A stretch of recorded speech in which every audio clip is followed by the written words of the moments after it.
ഇതിലിപ്പോൾ അഡ്വക്കേറ്റ് ഹരീഷ് വാസുദേവൻ പറഞ്ഞതിൽ ഒന്ന് രണ്ട് കാര്യങ്ങൾ കൂടി പരാമർശിച്ചിട്ടുണ്ട്. കാരണം മാധ്യമങ്ങൾ പരിശോധിക്കൂ, കേരളത്തിലെ MP മാർ പണം നൽകിയിട്ടുണ്ടോ എന്ന് ചോദിച്ചതിൽ ഒരു വാചകത്തിൽ കാരണം ഈ അടുത്ത കാലത്ത് വന്ന ഞങ്ങൾ കൊടുത്തൊരു വാർത്ത ഓർമ്മയിൽ വന്നതുകൊണ്ട് പറയാം. അതായത് കൈരളി TV-യുടെ MD-യും ചീഫ് എഡിറ്ററും വാർത്തയുടെ ചീഫ് എഡിറ്ററും വാർത്താ വിഭാഗത്തിൻ്റെ ചീഫ് എഡിറ്ററുമായിട്ടുള്ള ജോൺ ബ്രിട്ടാസ് MP 25 ലക്ഷം രൂപയാണ് MP-മാരുടെ ആസ്തി വികസന ഫണ്ടിൽ നിന്നും വയനാട് പുനരധിവാസത്തിനായി നൽകിയിട്ടുള്ളത്. ഈ അടുത്ത കാലത്ത് അതുമായി ബന്ധപ്പെട്ടൊരു വാർത്ത, അത് ആ നിലയിൽ ശ്രദ്ധിക്കാനുണ്ടായ കാരണം ഹരീഷ് പറഞ്ഞതുപോലെ കേരളത്തിലെ ഈ പറഞ്ഞ മറ്റ് MP-മാരുടെ ഒന്നും ഭാഗത്തു നിന്ന് അങ്ങനെയൊരു നടപടി ഉണ്ടാകാത്തതുകൊണ്ടാണ്. മാത്രമല്ല, ഞാൻ അതുമായി ബന്ധപ്പെട്ട കത്തുകൾ കണ്ടിരുന്നു. MP-യുടെ ഭാഗത്തു നിന്ന് കേന്ദ്ര സർക്കാരിലെ ബന്ധപ്പെട്ട വകുപ്പിലേക്ക് ഉദ്യോഗസ്ഥരിലേക്ക് പോയ കത്തിലും അതിലൊരു MP-ക്ക് ഇത്തരം ഒരു ഡിസാസ്റ്ററിൽ ഒരു ദുരന്തത്തിൽ പ്രത്യേകിച്ച് ക്ലാസിഫൈ ചെയ്ത് ആ രൂപത്തിൽ കേരളം ആവശ്യപ്പെട്ട പോലെ ഒരു സ്കെയിലിൽ ഈ ദുരന്തത്തെ ക്ലാസിഫൈ ചെയ്യാത്തത് കൊണ്ട് തന്നെ ഒരു MP-ക്ക് അനുവദിക്കാൻ കഴിയുന്ന പരമാവധി ലിമിറ്റിൽ നിന്നുകൊണ്ട് പരമാവധിയിൽ വെച്ചിട്ടാണ് 25 ലക്ഷം കണ്ടെത്തി, അല്ലെങ്കിൽ ആ 25 ലക്ഷത്തിൽ വരികയും ആ റിക്വസ്റ്റ് അംഗീകരിക്കുകയും ചെയ്തിട്ടുണ്ട്. അപ്പോൾ MP-മാർക്ക് കേരളത്തിലെ ഈ പറഞ്ഞ 20 ലോക്സഭാ മണ്ഡലങ്ങളിലെയും MP-മാർക്ക് അതിനുള്ള റൈറ്റ് ഉണ്ട് എന്നുള്ളതാണ്. ആരും അനങ്ങിയിട്ടില്ല.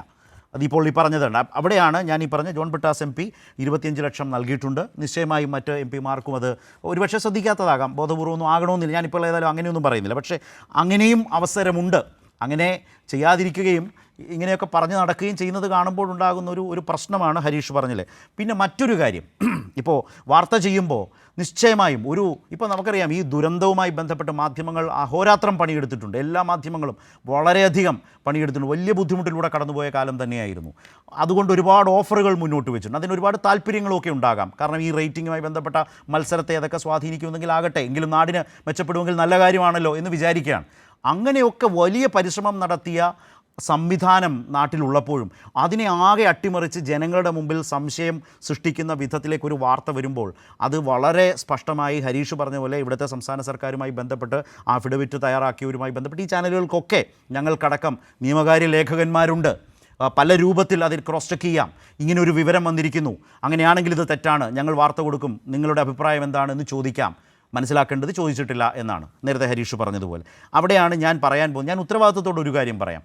എനിക്ക് ഉച്ചയ്ക്ക് കേരളത്തിൻ്റെ ബഹുമാന്യനായ റവന്യൂ മന്ത്രിയിൽ നിന്നൊരു കോൾ വരികയാണ്. റവന്യൂ മന്ത്രി ഓരോ പത്രാഫീസിലും വിളിക്കുകയാണ് ഇങ്ങനെ വാർത്ത വന്നപ്പോൾ. എനിക്ക് തോന്നുന്നു എനിക്ക് വന്ന കോൾ മൂന്നാമത്തെ മറ്റോ ആണെന്ന് തോന്നുന്നു. അദ്ദേഹം വിളിച്ച മറ്റ് ചാനലുകളുടെ കാര്യമൊക്കെ പറഞ്ഞു. മുമ്പ് മത്സരാധിഷ്ഠിതമായി നിൽക്കുന്ന ചില ചാനലുകളുടെ പേരൊക്കെ പറഞ്ഞു. ഇവിടെ ബന്ധപ്പെട്ട ചില റിപ്പോർട്ടർമാരെയൊക്കെ വിളിച്ച് സംസാരിച്ചു. ശരത്തെ, ഇതാണ് ഇതിൻ്റെ വസ്തുത, ഇത് വലിയ തെറ്റാണ് ഈ കാണിക്കുന്നത്, കേരളത്തോട് കാണിക്കുന്ന അനീതിയാണ് എന്ന് കേരളത്തിൻ്റെ റവന്യൂ മന്ത്രി ഈ ചാനൽ മുറികളിലേക്കും പത്രമാഫീസുകളിലേക്കും ഫോൺ വിളിക്കേണ്ട അവസ്ഥയിലേക്ക് നമ്മുടെ വാർത്താ സംസ്കാരം എത്തപ്പെട്ടതിൻ്റെ അവസ്ഥ.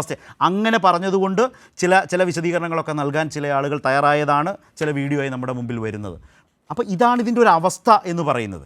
അതൊരു സ്റ്റേറ്റിൻ്റെ ഒരു മുന്നോട്ട് പോക്കിനെ തന്നെ തകിടം മറിക്കും വിധത്തിലേക്ക് എന്തുമാകാം എന്ന നിലയിലേക്ക് അതിനെ ഉപയോഗിക്കൂ എന്നുള്ളത് തന്നെയാണ്. അവിടെ അഡ്വക്കേറ്റ് അരുൺ, ഞാൻ ചില ഇൻഫർമേഷൻസ് ഇതുമായി ബന്ധപ്പെട്ട് ഷെയർ ചെയ്തുകൊണ്ടാണ് പതിവില്ലാതെ ഇക്കാര്യങ്ങൾ കൂടി പറഞ്ഞത്. ഇപ്പോഴും കോൺഗ്രസിൻ്റെ ഒരു സമീപനം താങ്കൾ എങ്ങനെയാണ് എടുക്കുന്നത്? പ്രതിപക്ഷ നേതാവ് പുറ്റിങ്ങിലടക്കം ഇന്ന് മാധ്യമപ്രവർത്തകർ ചോദിച്ചു, ഞങ്ങൾ രേഖകൾ സഹിതം ഈ വാർത്ത കൊടുത്തു. കൈരളിയാണ് കേട്ടോ പ്രതിപക്ഷ നേതാവിനോട് അത് ചോദിച്ചത്, വേറെ ആരും ചോദിച്ചിട്ടില്ല എന്നാണ് ഞാൻ മനസ്സിലാക്കുന്നത്. അപ്പോൾ അദ്ദേഹം പറഞ്ഞത് ആ സർക്കാരിൻ്റെ കാലത്തും പുഴുക്കുത്തുകൾ ഉണ്ടെങ്കിൽ ആ പുഴുക്കുത്തുകളായിരിക്കും അത് ചെയ്തതെന്നൊക്കെയാണ് അദ്ദേഹം പറഞ്ഞത്. അപ്പോൾ എന്താണ് യഥാർത്ഥത്തിൽ നേരത്തെ ഹരീഷ് പറഞ്ഞൊരു വാചകം മാരകമാണ്. ഡിസാസ്റ്റർ റെസ്പോൺസ് എന്ന് പറയുന്നത് മറ്റൊരു മാരക ദുരന്തമായി കേന്ദ്ര സർക്കാർ കാണിച്ചുകൊണ്ടിരിക്കുകയാണ്. ഡിസാസ്റ്റർ റെസ്പോൺസിൻ്റെ കാര്യത്തിൽ, പ്രതികരണത്തിൻ്റെ കാര്യത്തിൽ അതൊരു മറ്റൊരു ദുരന്തമാണ്. പക്ഷേ അതിനെയും ഉൾക്കൊള്ളും വിധത്തിലേക്ക് പാകപ്പെട്ട് നിൽക്കുകയാണ് പ്രതിപക്ഷം എന്ന് തോന്നിപ്പോവുകയാണ് കേരളത്തിലെ ഈ പ്രതികരണങ്ങൾ കാണുമ്പോൾ. ശ്രീ അരുണിൻ്റെ പ്രതികരണം.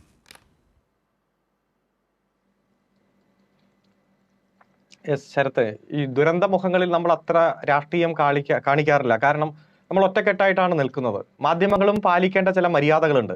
ഇപ്പൊ വർഗീയ സംഘർഷങ്ങൾ ഉണ്ടാകുമ്പോൾ ഇരു വിഭാഗങ്ങൾ തമ്മിലുള്ള സംഘർഷങ്ങൾ എന്നല്ലേ വാർത്ത കൊടുക്കാറ്. അതുപോലെ മാധ്യമങ്ങൾ പല ഘട്ടങ്ങളിലും പാലിക്കേണ്ട ഒരു മിതത്വമുണ്ടല്ലോ. പക്ഷെ ഈ വാർത്തയുടെ കാര്യത്തിൽ ശ്രീ ഹരീഷ് വാസുദേവൻ പറഞ്ഞ വാദങ്ങളോട് ഞാൻ പൂർണ്ണമായി യോജിക്കുകയാണ്.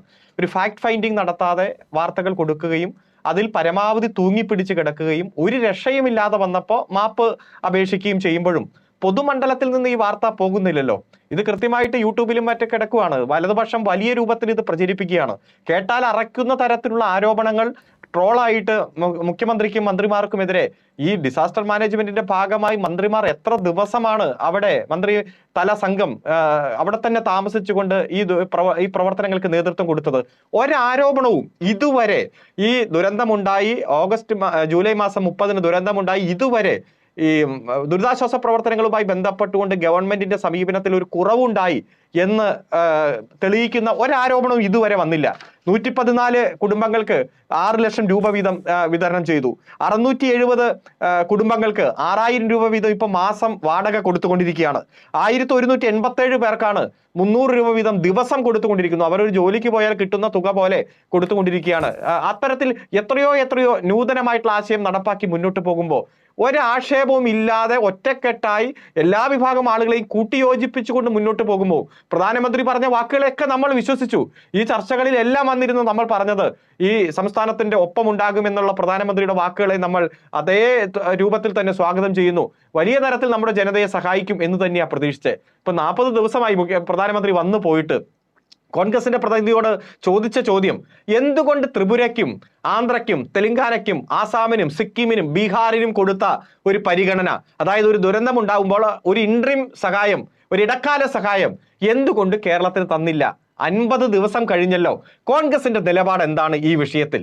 എന്തുകൊണ്ട് നിങ്ങൾ പരസ്യമായി കേന്ദ്ര ഗവൺമെന്റ് ഈ കേരളത്തോട് കാണിക്കുന്ന സമീപനം തെറ്റാണ്, ഒരു ഇടക്കാല സഹായം ഇവിടെ വന്ന് തരണം, കാരണം പ്രധാനമന്ത്രി വരുമ്പോൾ പ്രഖ്യാപിക്കുമെന്ന് നമ്മൾ പ്രതീക്ഷിച്ചു.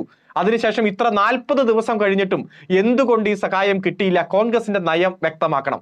ഇവിടെ നിരവധി ഉദാഹരണങ്ങൾ ചൂണ്ടിക്കാണിച്ചു. പുറ്റിങ്കലായാലും അതുപോലെ വരൾച്ചയുമായി ബന്ധപ്പെട്ടുകൊണ്ടായാലും നിരവധി സഹായം അഭ്യർത്ഥിച്ചുകൊണ്ടുള്ള എസ്റ്റിമേറ്റുകൾ കേന്ദ്രത്തിന് കൊടുത്തപ്പോൾ ഉണ്ടായിട്ടുള്ള ഒരു നടപടിക്രമങ്ങളെല്ലാം നമ്മുടെ മുന്നിലുണ്ട്. ഇപ്പോ വരൾച്ചയുമായി ബന്ധപ്പെട്ടുകൊണ്ട് 19,000 കോടി രൂപ കേരളത്തിലെ UDF സർക്കാർ ആവശ്യപ്പെട്ടപ്പോ കേന്ദ്രം ഭരിച്ചത് UPA ആണ്, നിങ്ങളുടെ ഗവൺമെന്റ് തന്നെയാണ്. രണ്ടാം UPA ഗവൺമെന്റിന്റെ കാലത്ത് വെറും 100 കോടി രൂപയാണ് അനുവദിച്ചത്. അപ്പോൾ 19,000 കോടി രൂപ ആവശ്യപ്പെടുമ്പോൾ 100 കോടി രൂപ അനുവദിക്കുന്നു.